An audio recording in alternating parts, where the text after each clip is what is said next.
Nakakatulong din to pag nagme-makeup kayo. Ang kagandahan talaga nito mga sis, meron siyang vitamin C na to help fade dark spot.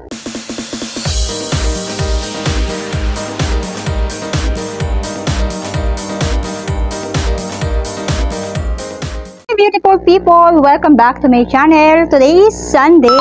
Another product na naman yung ating gagawan ng vlog. Bago tayo magsimula, kung hindi pa kayo nakapag-subscribe dito sa aking YouTube channel, please do subscribe and click the notification bell para ma-update kayo palagi pag mayroon akong mga bagong i-upload na videos dito sa aking YouTube channel. Yung sinasabi ko sa inyo, kung napanood nyo na yung short video ko, ginawa ko to ng unboxing. Short video ba yun? Basta, ginawa ko siya ng unboxing.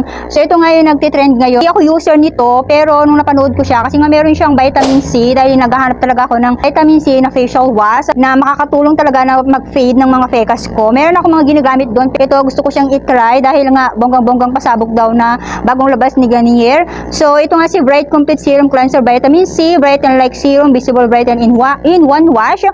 Tapos nakalagay dito, dermatologist tested for our skin type. So basahin na natin lahat dito. And dito makikita mo dyan yung mga info, kung ano yung mga dapat mong malaman, and mga inchik-inchik kung anong ba yan. Tapos may scan. So ayan. Yan yung kanyang lalagyan mga sisi. At guys, napakamura lang nito. Binili ko to sa Shopee. Kung gusto niyo mag-order sa legit na shop sa Shopee, andyan sa aking description box. 129 pesos lang to. Kayang-kaya ng bulsa ninyo. Lalo na sa mga mami dyan, importante to sa atin. Alam ko maraming mga may pekas dyan. Pagka nagsimula na yan ng konting-konti lang, kunwari dito lang siya, kakalat na yan guys pag hindi nyo siya naagapan. So kailangan gumamit kayo agad ng mga ganitong product. So marami na rin akong nagamit na pang pekas. Pero meron akong isang talagang in-stayan na ginagamit ngayon na sobrang nag-fade talaga yung mga pekas ko, talaga nag-clear yung mga pekas ko, hindi na siya malala. And panoorin nyo na lang yan sa aking bagong upload. Meron ako dyan, ito siya, panoorin nyo yan, napakaganda niyan mga sisi. Meron din akong yellow basket dyan sa aking description box. Ngayon, itap nyo lang yan and then mapupunta kayo sa shop na legit. So hindi kayo mapepeke. So kailangan na din natin mag-ingat palagi.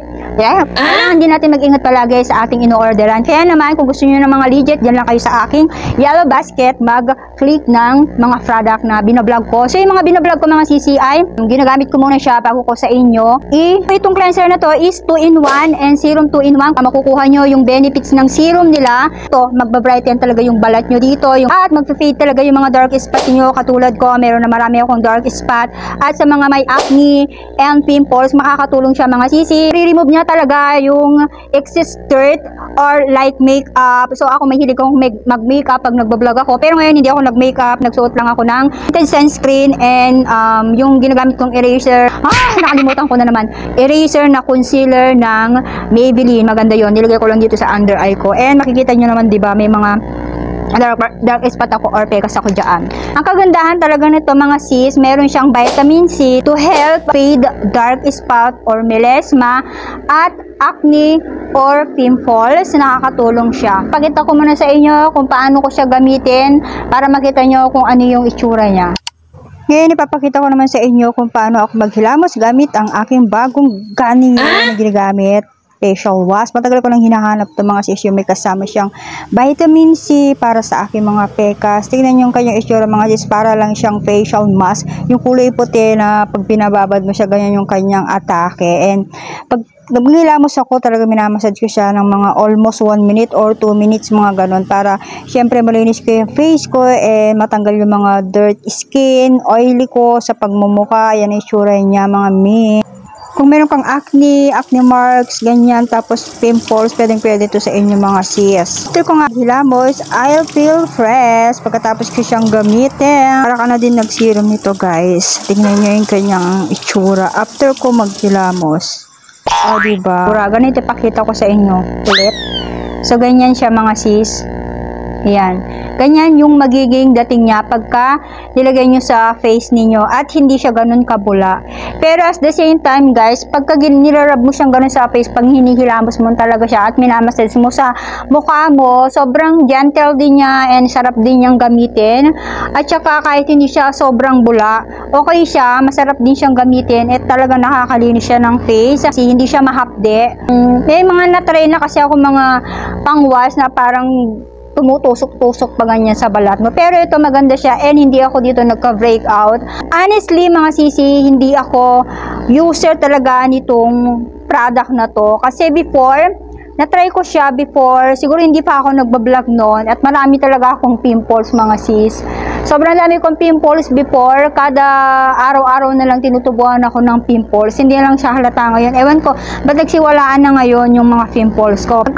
Acne din ako before, kaya naman tinry ko itong product na to. Serum, na-try ko na yung serum nila and meron pa akong na-try yung serum at saka yung kanilang cream. So na-try ko na yon pero hindi siya humiyang sa akin. So lalong nagka-pimples ako. At saka talagang nagsobrang oil up yung face ko before. Pero ngayon, nagtataka ako bakit ngayon naging na siya. Maganda na siya sa skin ko. May mga bagay talaga noon na hindi talaga bet ng face ko. Alam niyo kung ano yung mga hindi bet ng face ko, yung fans at saka itong si Garnier. Ayan, ito yung mga hindi gusto ng mukha ko. Pero bakit ngayon, maganda na siya, parang hiyang na sa akin yung mga product na nito. Kung kailan ako naging 30 plus, doon naman sa hiyangan itong mga product na to. Alam niyo ba yung ginagamit ko pang facial wash na isa? Yung fans na brightening skin din, napakaganda rin yung mga sisi. Sobrang nag-brighten yung face ko doon, ay nagandahan ko din siya. Kaya lang, syempre, gusto ko itry ito kasi nga meron siyang vitamin C. Kasi nga meron ako mga pekas-pekas. As you can see naman, sobrang matagal ko na siyang ginagamot. So far, okay naman yung ginagamit ko ngayon. At talaga naman, nag-clear o nag-fade yung mga pekas ko. Sobrang tuwa ko talaga guys. So, kaya gusto kong i-share sa inyo, nakaka-help ng aking mga pekas. So, nag-fade talaga sila. Kaya naman, excited ako na i-share sa inyo kung ano yung mga ginagamit ko. Pero, take note ha, hiyangan lang siya mga sisi. Try mo din. Baka masakali, mahiyang din sa'yo. Nasabi ko na lahat. Ano pa ba? So, yun. Araw at gabi, gagamitin mo siya. Kahit sa tanghali, pwede mo siyang gamitin. Ako kasi minsan, pagka sobrang oily yung face ko, naghihilamos pa rin ako. And, ginagamit ko pa rin siya. So, 3 times a day ako naghihilamos. Hindi lang 2 times, 3 times. Kung naisipan ko lang, kasi sobrang oily nga ako mga sisi. So, pag naramdaman ko na oily ako, maghihilamos ako. And then, mag-a-apply ulit ako ng sunscreen. Tinted sunscreen. So, yun lang yung ginagawa ko to fade my dark spot. Sobrang ganda nito. I-try nyo to. Napakamura lang. So, ito lang mga sisi yung ating vlog dito sa Garnier, yung bago kong ginagamit ngayon for may pekas. I-try nyo din to, lalo na sa mga may pekas, acne, pimples. I-try nyo, maganda siya. So, hindi mo na kailangan mag-serum. Andito na siya. 2-in-1 na siya. With serum na siya. So, yung kailangan mong benefit sa serum, dito makukuha mo na siya sa isang hilamusan lang. Kaya naman i-try nyo na to mga sis. So, thank you for watching. Hanggang dito na lang yung ating vlog. Please don't forget to subscribe, like, and share this video. Thank you. Bye!